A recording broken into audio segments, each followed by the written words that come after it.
If everyone will take our seats, we'll get started with the program.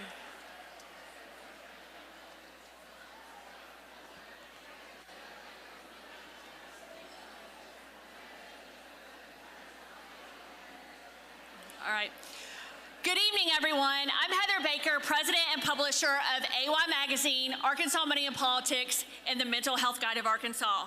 A proud, continued supporter of Wolfe Street Foundation and the media sponsor for this year's gala.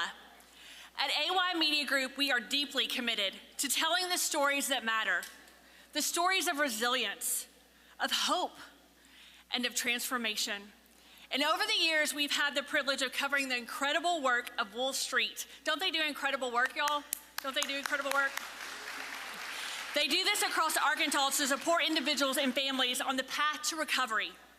Addiction and recovery touch every community, every family, and every industry.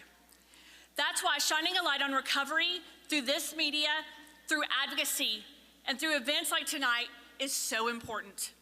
It is also why it's especially honored to introduce someone who has spent decades telling other people's stories with compassion and integrity. But tonight is the first time he's here to tell his own story. Kevin Kelly is a name many of us know from our television screens. As an Emmy-winning journalist and the lead anchor for Fox 16, but behind the scenes, Kevin's personal story is one of remarkable strength. With 36 years in recovery, he has lived the journey we celebrate tonight.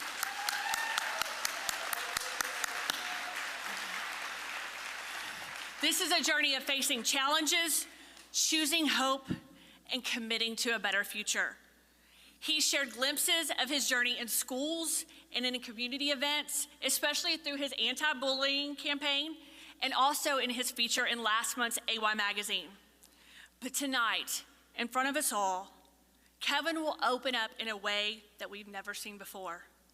Kevin, thank you for your courage. Thank you for choosing this moment to speak your truth. And thank you for being a beacon of what long-term recovery looks like. Please join me in welcoming our keynote speaker, Kevin Kelly.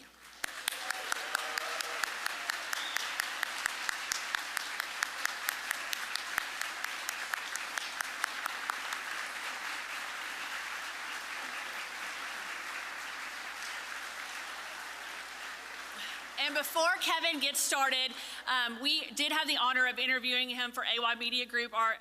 Our award-winning journalist, Dwayne Hebda, did this, and we wanted to present him with a framed plaque of his story to hang in his office. Cool. So,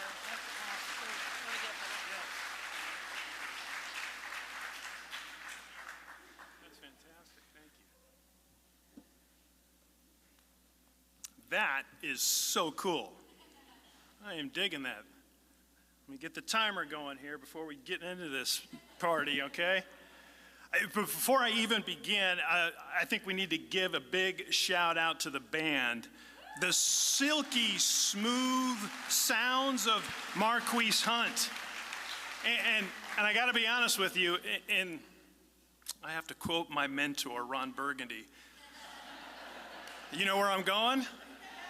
That is baby-making music right there. Heather, thank you so much for that lovely introduction. And the plaque is absolutely stunning, beautiful. And everything that you do, I appreciate it. We all appreciate it. So thank you very much. I'm humbled and I am honored to be here tonight. I'd like to first recognize the incredible work that the Wolfe Street Foundation has been doing and continues to do. In the simplest of terms, in my opinion, they save lives. They give people hope. They give people purpose. And in my opinion, you just can't put a price tag on that. I also need to thank one other person, because without her, I'm already getting emotional. Without her, I would not be where I am today. She's my rock, she's my world, my why, my everything, and that is my beautiful wife, Kim.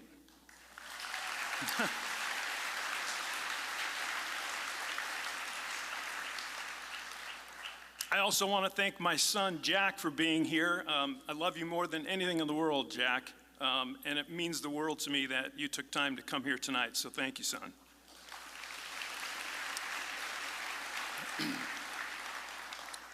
I have a lot to be thankful for. I have a beautiful wife. I have two beautiful children who mean the world to me, and I also have two amazing stepchildren. I've somehow survived the TV news industry for 34 years, and I'm blessed to have spent the last 21 years right here in the natural state. 21 of those years with my other wife, my TV wife, Donna. Love you. But I want to point something out. That's what I do. But it's not who I am. So let me begin my speech by telling you exactly who I am. My name's Kevin, and I'm a recovering drug addict.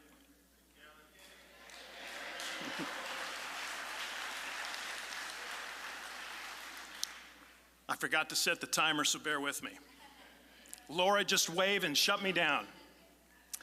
This is the part where you put on your seatbelts and hold on tight. My goal tonight is to share my experience, strength, and hope as it pertains to my drug addiction. It's also to try and reach the alcoholic or the drug addict who's still suffering, and to let them know they're not alone and there is a way out. I should not be standing here in front of you tonight. In fact, I'm amazed I'm even alive, because when I look at my past actions, I should have either ended up in jail or I should have died from an overdose. It's important to note that behind every alcoholic and drug addict, in my opinion, is usually a story of excruciating pain, abuse, neglect, and trauma. The chains of addiction are heavy. They're internal, and they're invisible at first. They restrain and attack the mind first, and then they attack the body. Dr. Gabor Mate, who's an internationally known physician, and he specializes in trauma and addiction recovery, he has a great question, and it's not why the addiction, but why the pain? I'm going to try and answer that question as best I can as it pertains to me. I grew up in San Diego, California. I was the youngest of 4 children. I don't remember why it happened, but when I was 4 years old, I woke up one morning and my dad was gone. My parents got a divorce, and I had no idea why. Then out of nowhere, a stepdad comes into the house. Between the time I was 4 years of age and 13, my 2 older sisters moved out to go live with my dad. Then my brother moved out. Then my stepdad moved out, leaving me as a 13-year-old boy all alone to take care of my mom, who at the time was depressed, emotionally bankrupt, working overnight as a nurse, and had an addiction to painkillers. I also had to take care of my 2 half-sisters, and both of them were still in diapers. I was 13 years old. I had been abandoned 5 times. And in my mind, I thought it was all my fault. I mean, why else would they leave? No one explained to me why. No one sat me down and told me I was going to be okay. And no one told me that it's not your fault. It left an invisible scar inside me, and I had no idea that it was just beginning to grow. So at 13 years old, I became the man of the house. I wanted to go live with my dad too, but how could I? If I left my mother, I thought for sure she would crumble. So I stayed. I would go to school, then to soccer practice, come home at around 5 p.m., and I would have a list of chores that had to be done. I had to make dinner for myself and my 2 half-sisters. Around 8 o'clock at night, I would try and do my homework. That was my life, and I just kept quiet. I accepted it. It was my normal. Somewhere along the way, though, I lost my self-identity, I lost my self-worth, I lost my voice, and I lost my childhood. That's why I turned to drugs. It was too much pain. First, marijuana. My friends had access to it, and they offered it to me, and I wanted to fit in, and I didn't want to feel that pain anymore. Marijuana just didn't do it for me, and I didn't like it.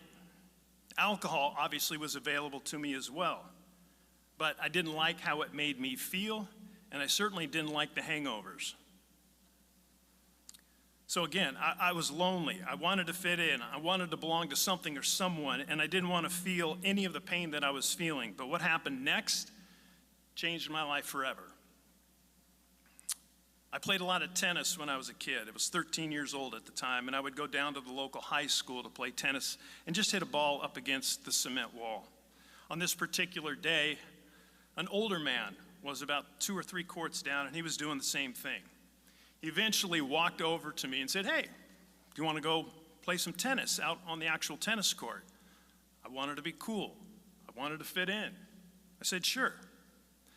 So we played tennis. We finished the match.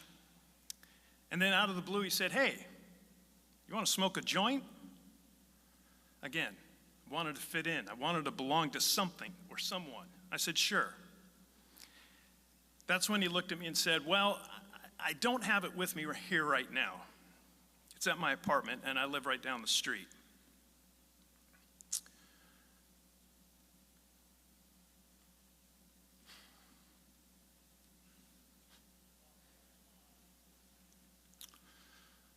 What happened next is hard to describe, but it destroyed me. All I remember is being in this apartment. It was dark, the windows were covered, there was music playing. We smoked a joint, and then I smoked another joint, and all I remember after that was feeling paralyzed from the head to toe. I couldn't move. I couldn't speak. I couldn't say stop. I couldn't scream out for help, and I couldn't fight back. I was dropped off at a corner, and I ran home as fast as I could. No one was there. I felt violated. I felt shame.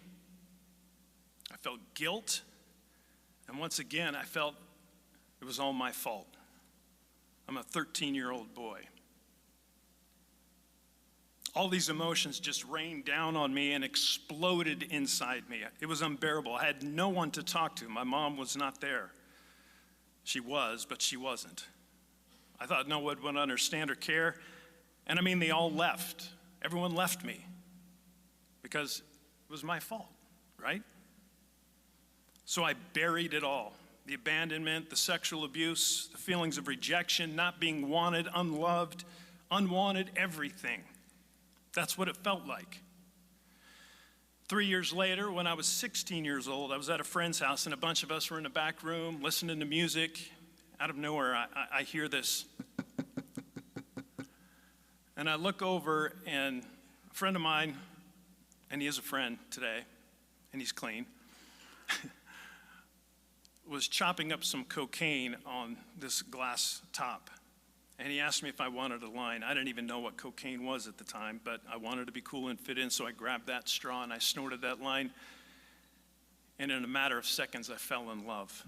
And I knew at that moment there was no turning back. But unfortunately, there would be more trauma in my life. One night I was at the dining room table doing my homework, or at least trying to, and my mom came home, and she stood in the hallway, and I looked to my right, and she wouldn't look at me. I said, "Mom, look at me." And she wouldn't do it. I could tell she had been crying. And when she finally did look at me, I could tell that she had been hit. She had a bloody lip, a black eye, and I knew exactly who did it. I opened the front door, ran across the street to a house that my stepfather had purchased for his elderly mother. I kicked in the door, and I ran in there, and I looked him straight in the face, and I said, "If you ever fucking touch my mom again, I'm going to kill you." At the time, I meant it. But seeing the aftermath and the damage that physical and verbal abuse can cause to someone you love as a 16-year-old, it's like a bomb going off inside you. That's what it felt, but there's only one problem. I had no one to turn to. My mom was emotionally unavailable. No one would understand, and once again, it's my fault. So I cranked up my cocaine use. All through high school, I did cocaine on a weekly basis. I was mowing yards and doing chores around the neighborhood so I could keep the party going, right? But at some point, whether you're an alcoholic or a drug addict like me, you cross an invisible line. You don't know when it happens. You don't know why. But once it happens, there's no turning back. And for me, that happened in college.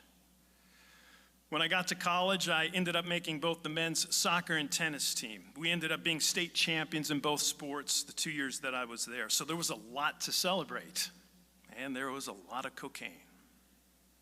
My grades went in a downward spiral just like that. So I made a decision, and I quit school. I returned to San Diego, and for the first time, I actually moved into the house with my father to pursue my lifelong dream of becoming a professional soccer player. I was a goalie. I was a crazy one.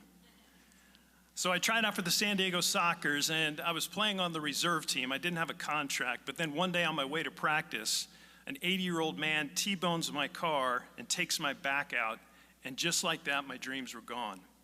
Yet another thing taken from me, from my soul. So I took cocaine use to the next level. And here's why I used. It allowed me to escape from all of that emotional pain that I carried with me. I was able to handle the stress in my life, so I thought. It gave me peace of mind, a sense of control. It gave me instant warmth, safety, empowerment, things that I never felt as a young kid. But it was also the devil. Between the age of 18 and 24, my world would change even more. The devil and I were busy doing a tango, and boy, he was in control. My usage of cocaine turned into a nightmare. Sometimes I would use it one day for fun. Then there were days where I would just vanish. I'd be off the grid 2, 3, 4 days at a time. I tried to convince myself that this time would be different. There's the insanity. And the thrill of the chase, of getting it, was like a drug itself. And when the switch in my head flipped, I was off to the races, and no one could stop me. My life began to spiral out of control. I lied to my family, my friends. I was unreliable. I was mean. I was angry. I was depressed. I was all alone. Inside, I was bankrupt, emotionally, physically, and spiritually, and I didn't give a rat's ass. All I could think about was that next hit, that next line. And it eventually caught up with me. One night, I was over at my girlfriend's house at the time, and my dad calls me and said 3 simple words: "Get home now." I knew it was bad. So I walked into the house, and the first thing I noticed when I entered the kitchen was an envelope on the kitchen counter, and he said, "Tomorrow morning you will hop on a plane, you will fly to Minnesota, someone will pick you up at the airport and take you straight to the Hazleton Betty Ford Clinic." I just looked at him and said, "Okay, whatever." I went there for 30 days, and it was my first introduction to AA. It was my first introduction to the 12 steps. But during that 30-day period, I wore all the right masks, and I said all the right things. 30 days later, I was out of there. But that devil that I was doing the tango with, still in my head. He wasn't done with me. I got back to San Diego, and I was getting ready to actually go to an AA meeting because that's what I preferred. That's what I identified with. I just enjoyed it much more than NA. I was cleaning out my room at my dad's house, getting rid of old stuff, and I came across an old wallet, and I opened it up, and I'm throwing out maxed out credit cards, and all of a sudden a small bindle flies out and lands on the table in front of me. A small bindle. It's like a small envelope, and it holds cocaine. I took 2 steps back.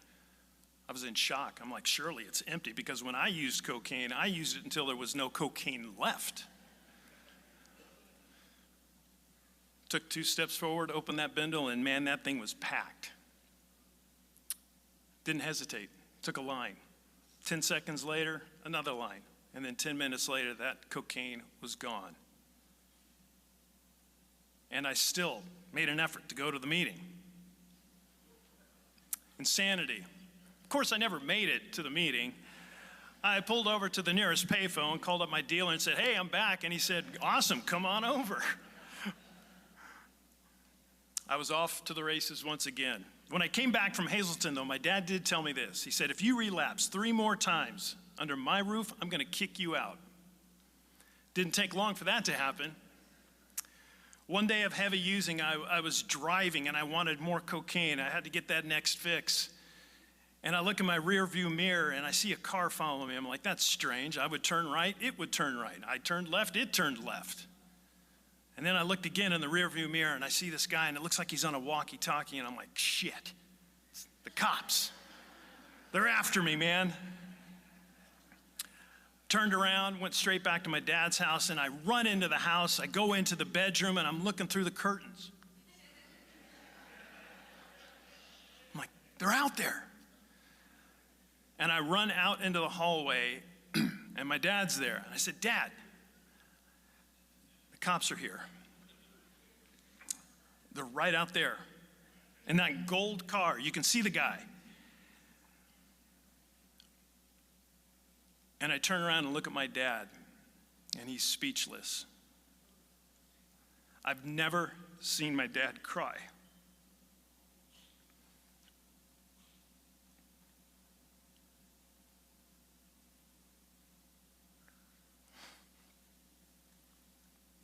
Tears are rolling down his face.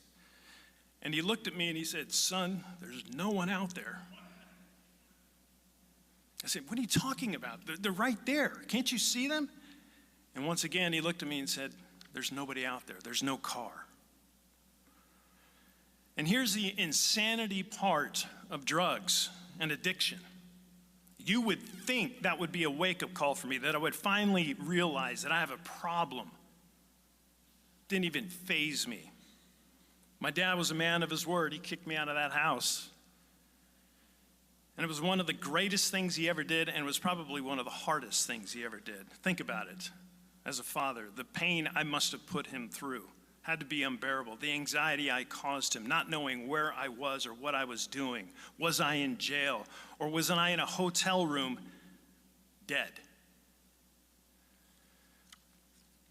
After he kicked me out, I ran straight to Mom. Now, she tried everything she could to get me off cocaine. Both my parents did.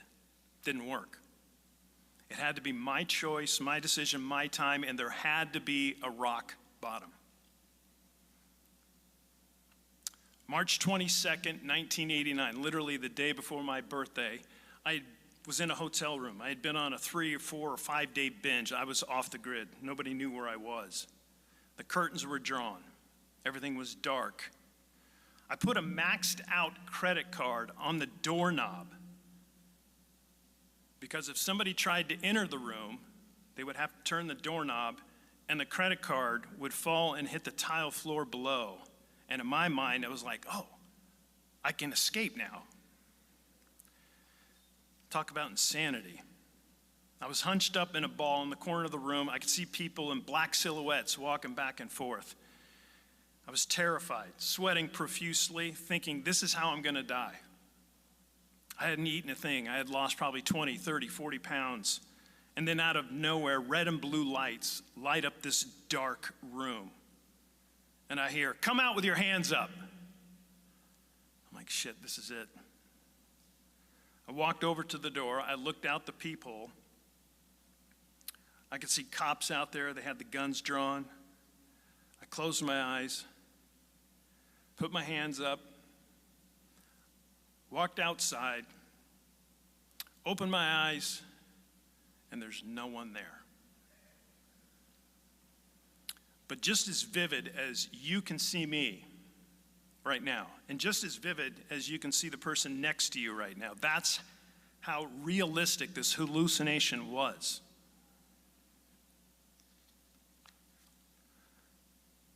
But in that brief moment, I had a spiritual awakening.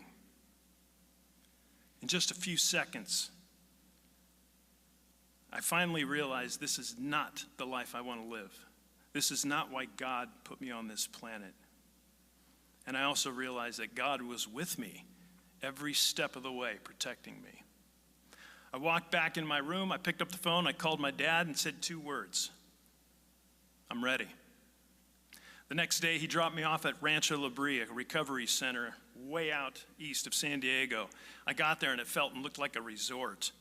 I remember after the first week of being there, telling one of the counselors that this place is an absolute joke. He just looked at me and started laughing, and then he said, just wait. He was right. You see, from the time I was 4 up until the time I was 24 and had that spiritual awakening, I had stuffed every emotion you can imagine, all the sexual abuse, the abandonment, everything inside me into this balloon that just kept growing and growing and growing. And after about 2 or 3 weeks there, somebody somehow took that needle and just popped the balloon. All these emotions just poured out of me, and I cried for like days, but I realized the healing was just beginning. I stayed there for 3 months. I focused on the 12 steps. I did everything they told me to do. And I finally found the strength and courage to tell my mom and dad everything I felt growing up, including what happened to me when I was 13 years old. They were devastated. But it was cleansing. And for the first time in my life, I felt that heavy burden that I had been carrying around on my back for 20 years finally being lifted off my back. But I knew I still had a lot of work to do. During the 3 months that I was there, some of us would be allowed to go off the compound, so to speak, to attend meetings outside. I was still in a daze and a fog, and then I went to a meeting in La Jolla, not far from San Diego. There were about 200 people there, and there was this elderly man leading the meeting, and he grabbed the big book of Alcoholics Anonymous, and he opened it and started reading something from page 83. He said, if we are painstaking about this phase of our development, we will be amazed before we are halfway through. We are going to know a new freedom, a new happiness. We will not regret the past, nor wish to shut the door on it. We will comprehend the word serenity, and we will know peace. No matter how far down the scale we have gone, we will see how our experience can benefit others. That feeling of uselessness and self-pity will disappear. We will lose interest in selfish things and gain interest in our fellows. Self-seeking will slip away. Our whole attitude and outlook on life will change. Fear of people, economic insecurity will leave us. We will intuitively know how to handle situations which used to baffle us. And we will suddenly realize that God is doing for us what we could not do for ourselves. It's a powerful message, especially for those of us in the program, and we know that to be the promises. Well, after the meeting, this elderly man walked up to me out of 200 people, and he said, come with me.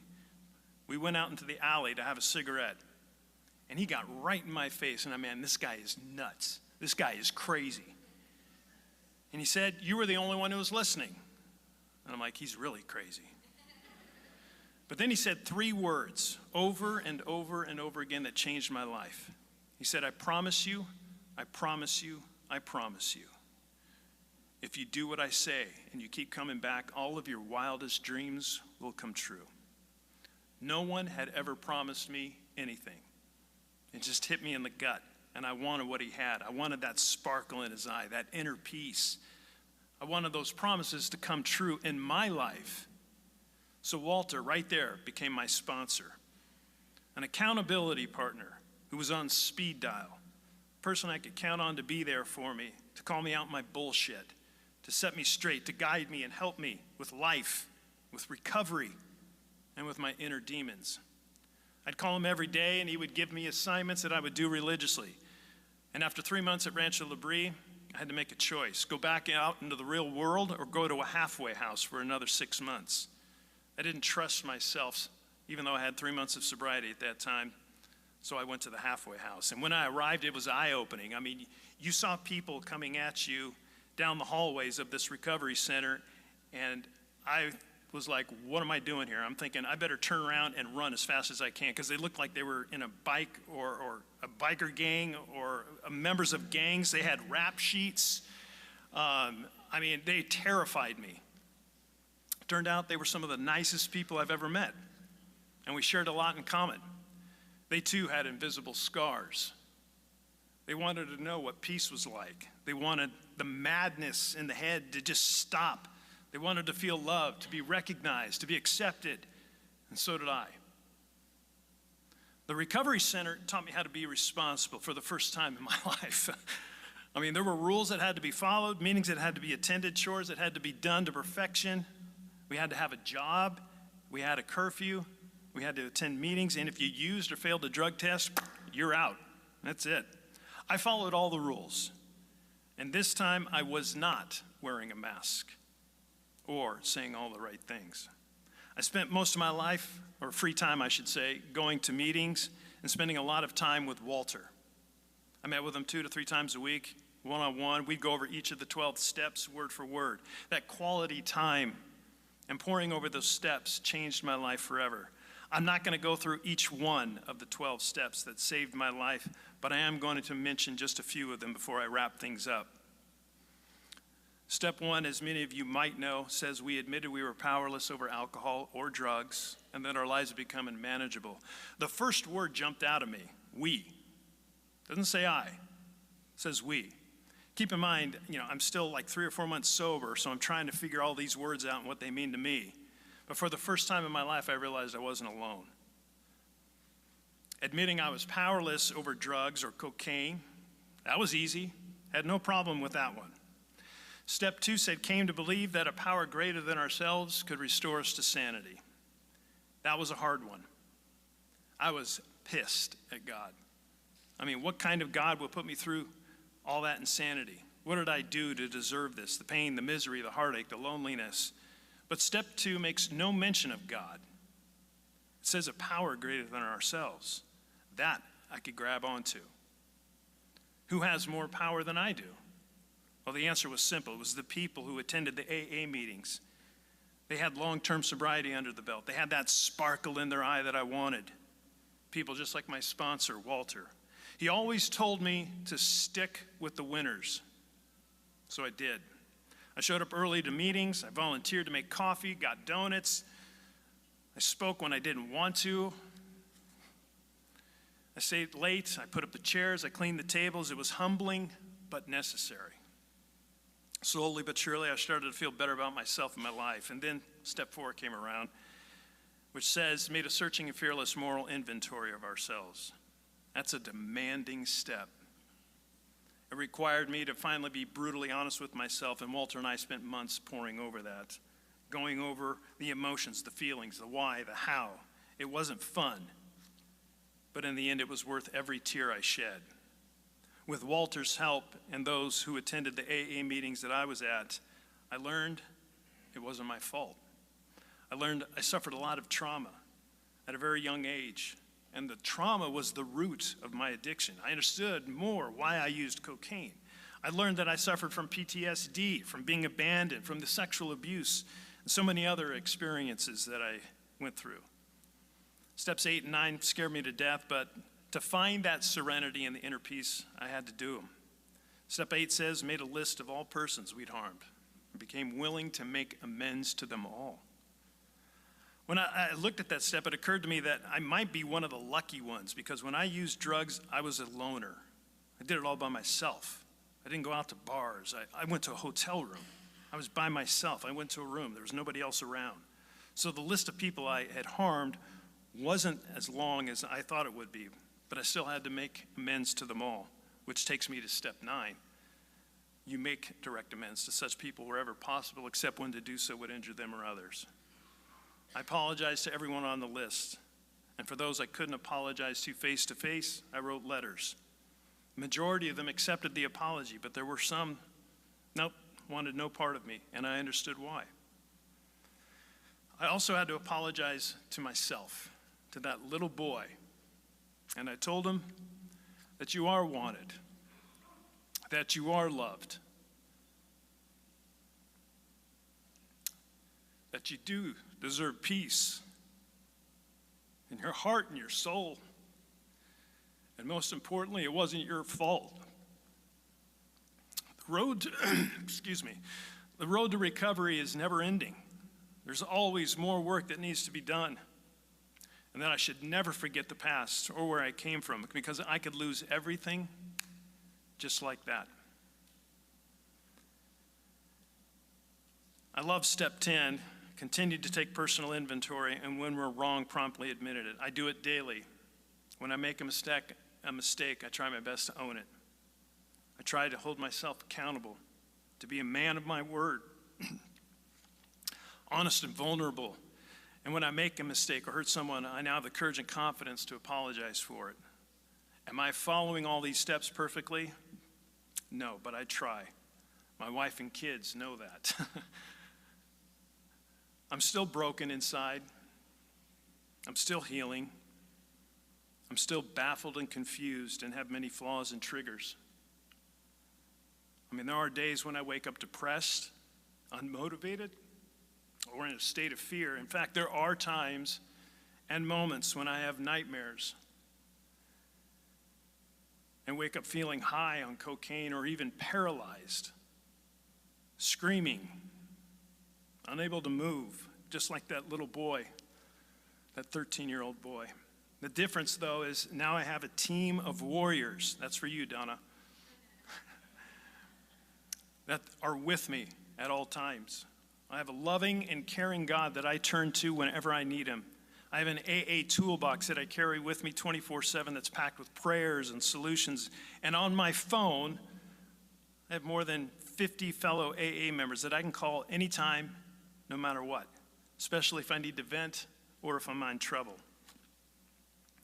Before I wrap things up, and Laura, if I've gone long, I apologize. I do want to mention step 12 because it answers and explains why I'm standing in front of you all for the first time sharing this story. It says, having had a spiritual awakening as a result of these steps, we tried to carry this message to alcoholics and addicts and to practice these principles in all our affairs.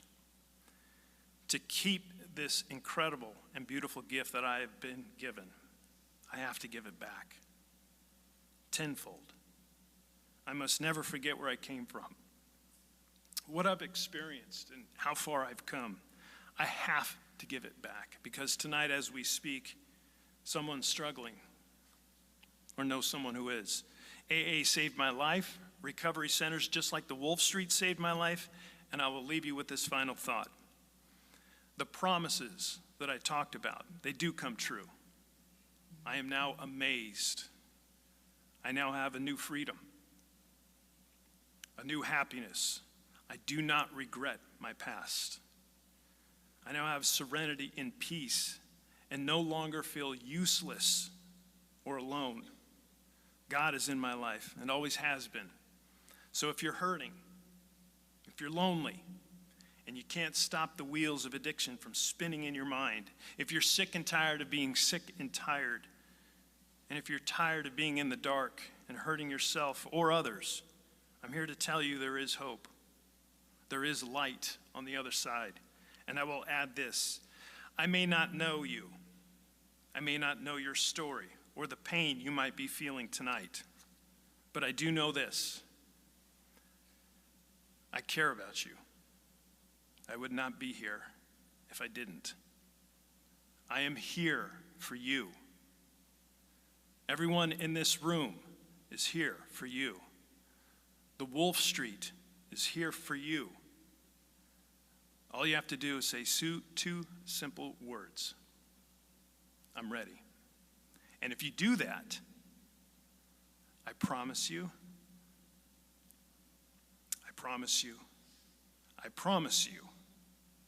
all of your wildest dreams will come true. Thank you.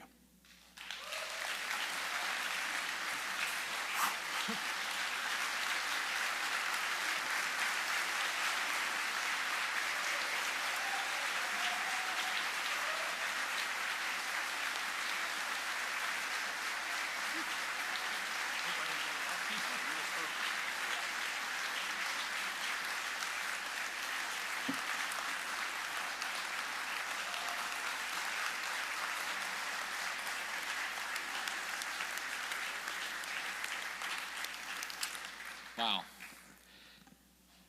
Kevin, thank you for your courage and your willingness to share your experience, strength, and hope. I do have to say that when Kevin said his dad told him, if you relapse 3 more times, and I know some of my Al-Anon friends in the room will recognize that, three more times. But thank God for people in our lives who hold us accountable. Thank God for people in our lives who give us 2nd, 3rd, 4th, 5th chances.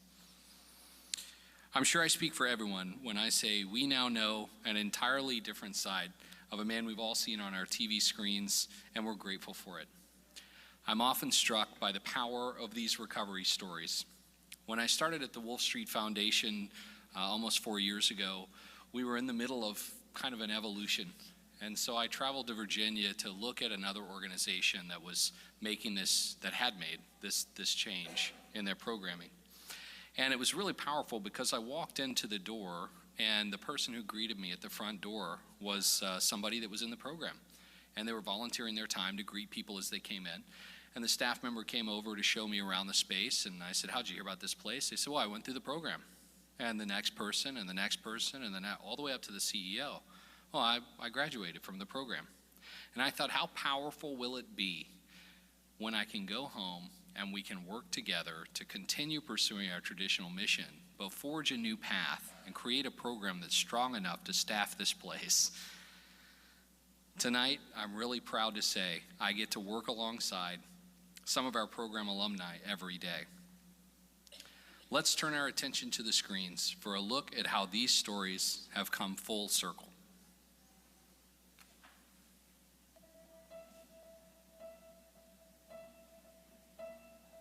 I started using at a really young age. All the love I was looking for that I wasn't getting, I was finding on the streets.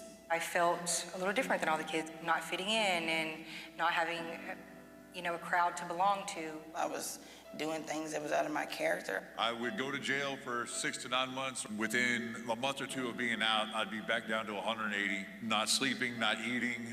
In and out of treatment, in and out of jails. Drugs really consumed my life. I went to treatment 27 times. Each time I went and said that I was never going to use again, I genuinely meant that.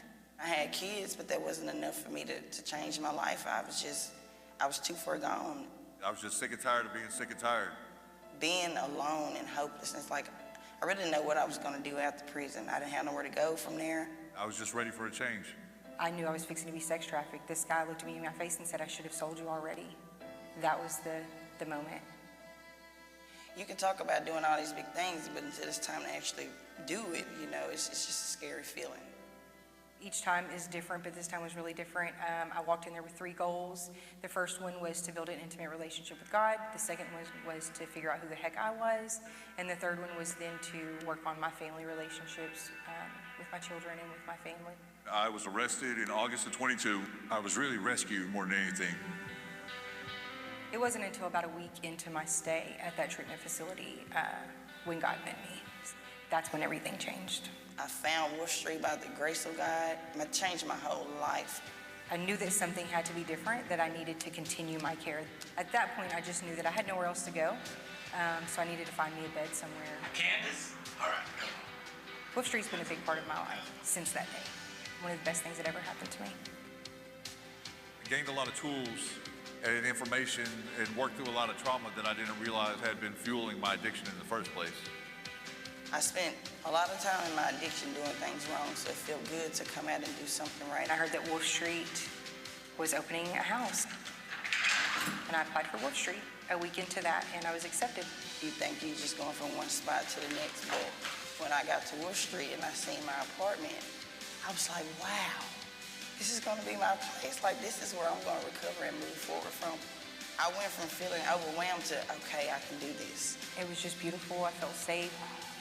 The sun was shining through the windows, just a wonderful environment to live in.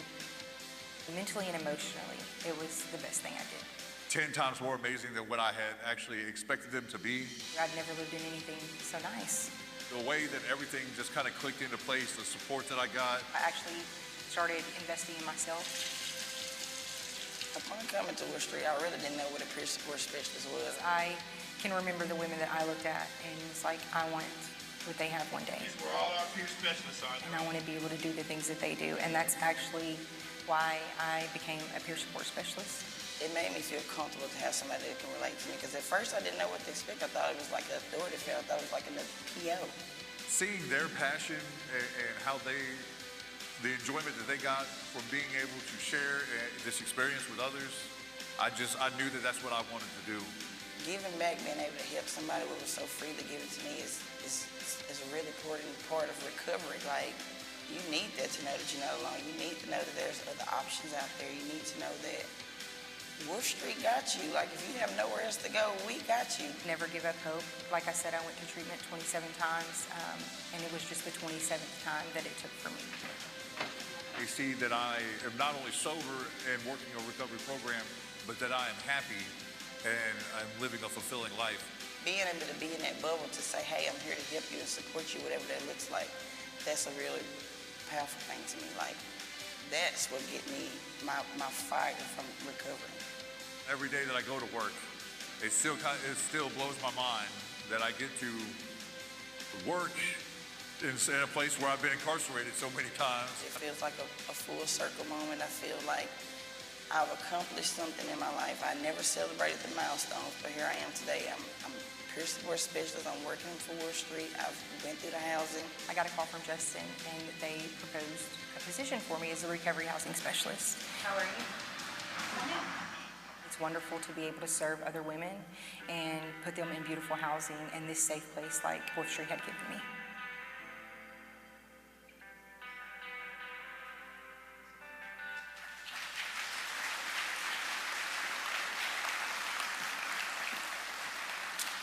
I want to thank these hardworking team members for sharing their stories. So join me in celebrating Candace, Devin, and Nika.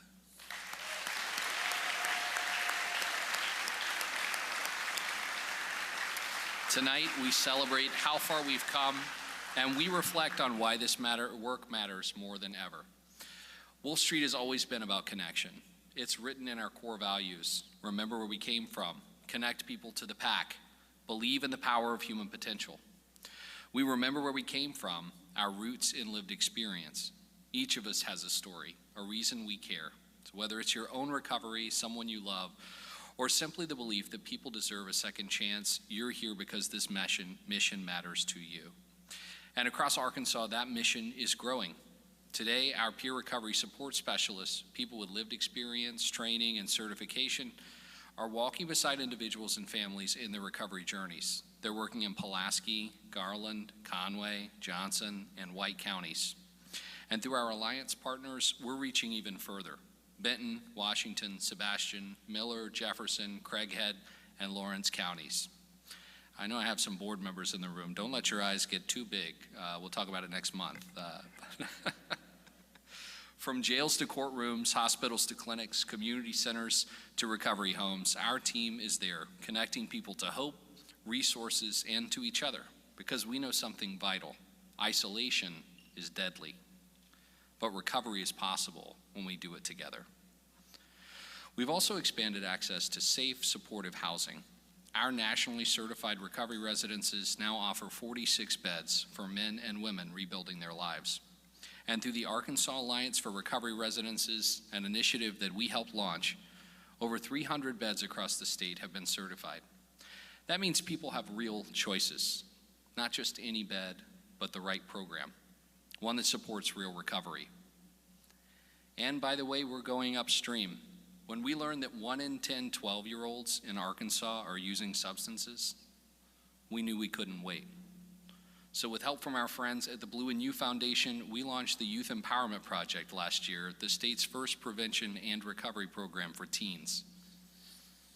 That's never hit home harder than hearing Kevin's story and where that use started. Hearing from our friends in alcohol use policy that, in the 20s of percentages of kids are initiating alcohol use early enough in their lives that it is almost certain they will develop an alcohol use disorder. Already, we've reached hundreds of kids in schools and served more than 60 youth through out-of-school time programming. And this summer, we're taking it further with Camp Thrive. In the middle of a traditional summer camp out at Aldersgate, we'll give teens the tools to imagine and pursue healthy, joyful lives free from substance use. Enrollment is open statewide. You can learn more or sign up someone you love at wolfstreet.org/YEP. All of this growth, every story of recovery, every life saved, has been made possible by people like you, and a mix of federal, state, and private foundation grants. Grant funding has allowed us to distribute thousands of doses of naloxone and deliver overdose prevention training and recovery programs, which contributed to a 27% decrease in overdose deaths here in Arkansas.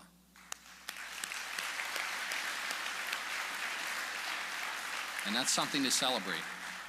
But that progress is fragile. This year we faced devastating cuts to critical federal funding.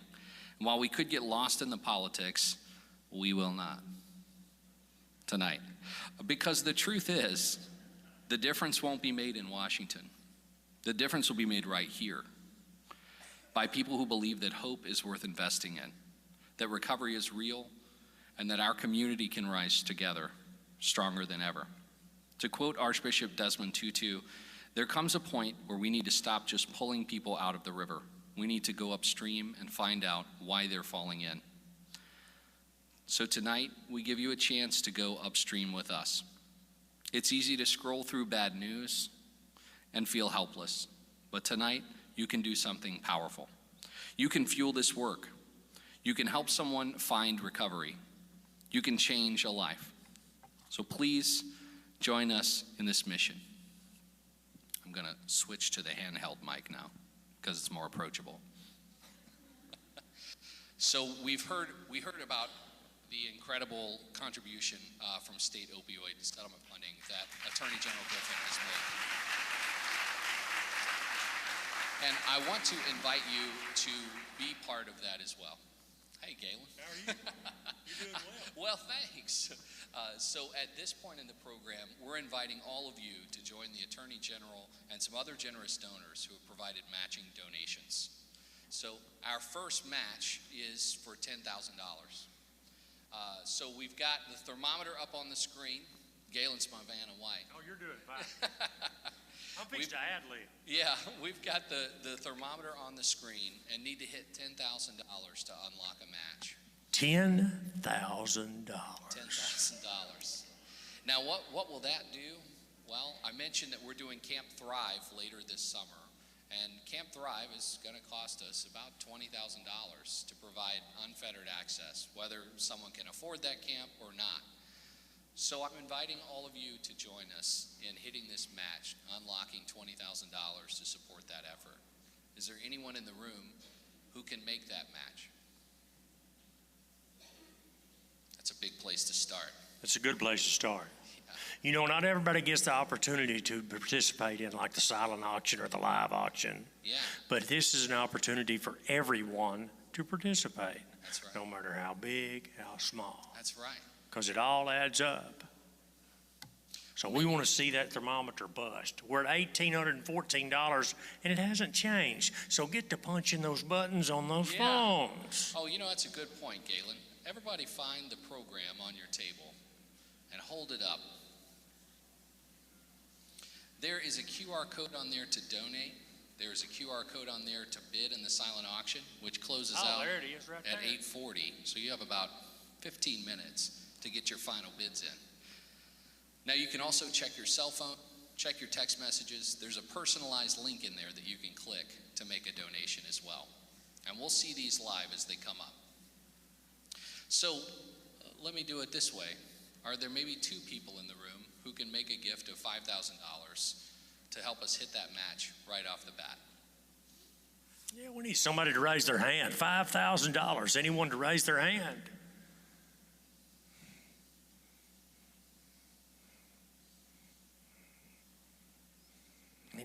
raised their hand. $5,000. Any teams of 4 for 2,500?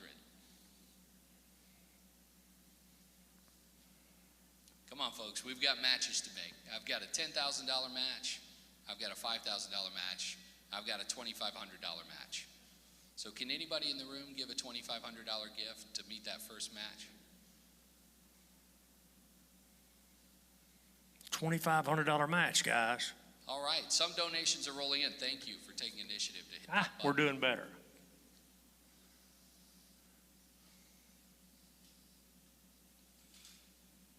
$2,500. Somebody we can get a match on it.